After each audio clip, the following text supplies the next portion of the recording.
Yeah. From corporate career Yeah. to spirituality, Right. then to be an author. Right. How is this whole shift?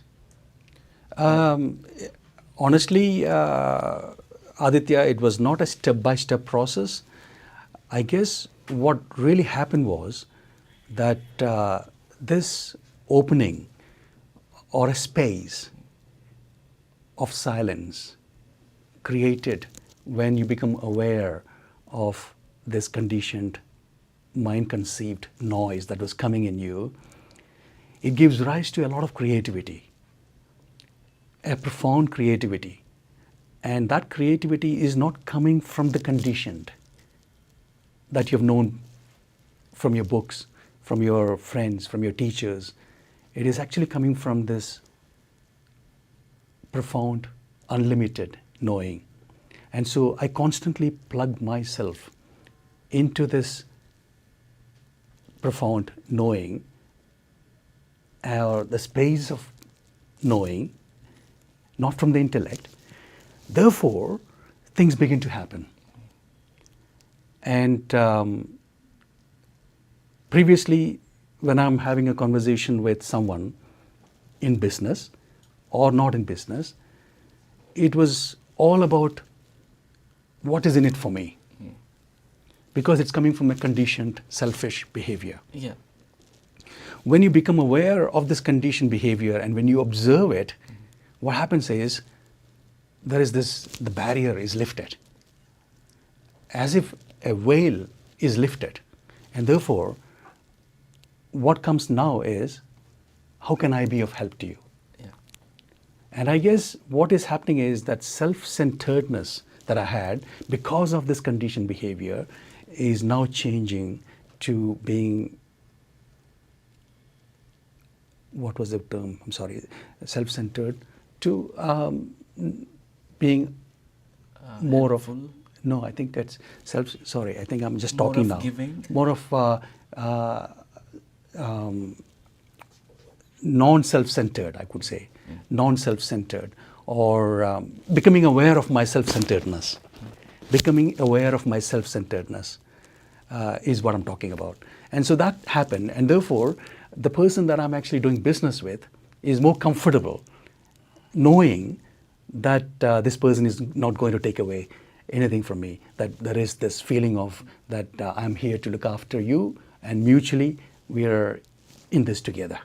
So therefore, wherever I went, there was this easiness of doing things, and then I became much closer to this person, and this kind of continued. And therefore, not only my books, my business and everything became much more creative, and there was a sense of, a touch of divinity in whatever came through, Yes. manifested. Yes. So why did you choose only to write book? Was not there any other way? No, initially what really happened was, it is interesting how this self-discovery journey takes place, and I was totally unaware of it. And I'm pretty sure that most of the people who have actually been on this journey would kind of relate to what I'm saying. When I got this knowledge, the realization, initially because of the suffering that I went through way back in Perth, what really happened was that I got some knowledge, and I wanted to actually impart this to people. I want to talk about this to people, and change the whole world, is what I was thinking about. And as I was going through that process, I realized that not many people are ready for it yet. And therefore, I was totally unsuccessful.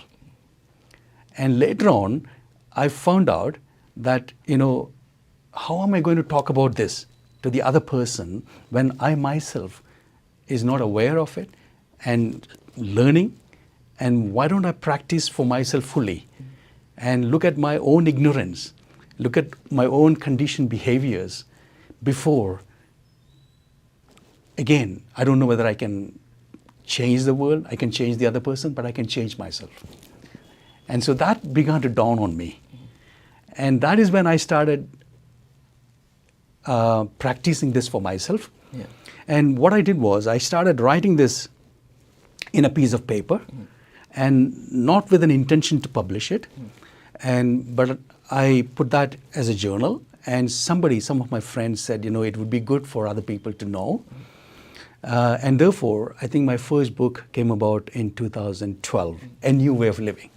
A New Way of Living came about. And subsequently, my intention was not to change anyone, but change myself.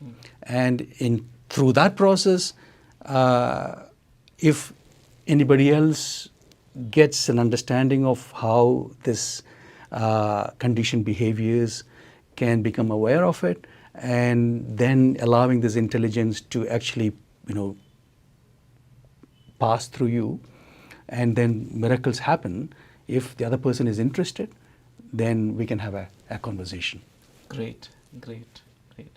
So, and that's how the book, The Art of Conscious Balance, came into being? Yeah, in fact, I was going through this practice from around 2002 until today, and it's going to continue until my last breath. It's a work in progress. So there's a lot of realization happening. And constantly, I guess what is happening is that the ignorance that I'm talking about is like a cobweb.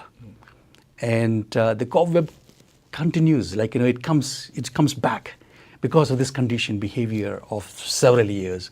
And my intention is to cleanse it every day, and keep cleansing it and keep cleansing it, so that this ignorance becomes visible and visible and visible.